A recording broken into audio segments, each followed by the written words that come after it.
Welcome back each and everyone to Plant a Garden TV. This is a okra tree right here.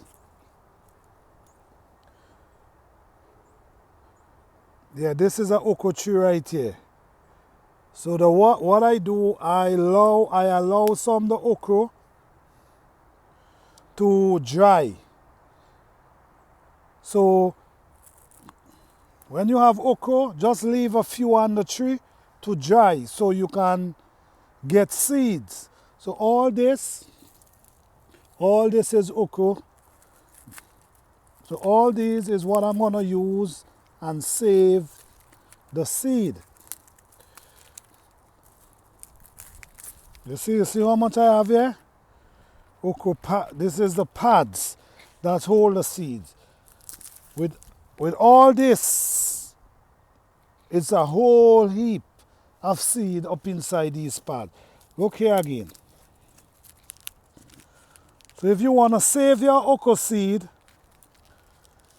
always leave some to dry that you could get to plant for next season.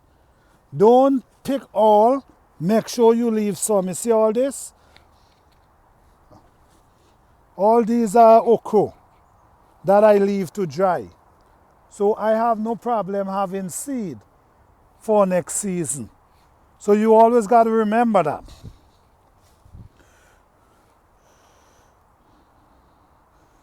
Yeah.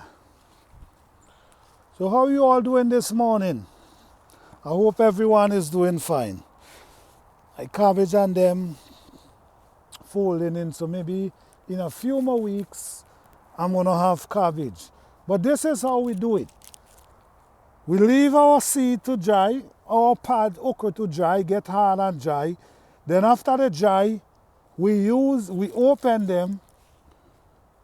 I can show you.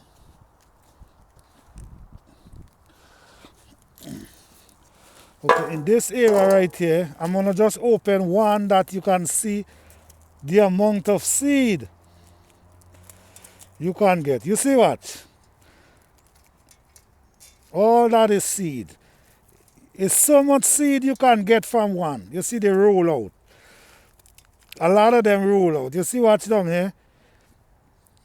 And some roll on the ground. So always remember, leave some of your okra to dry that you can have seed for next season. Thank you.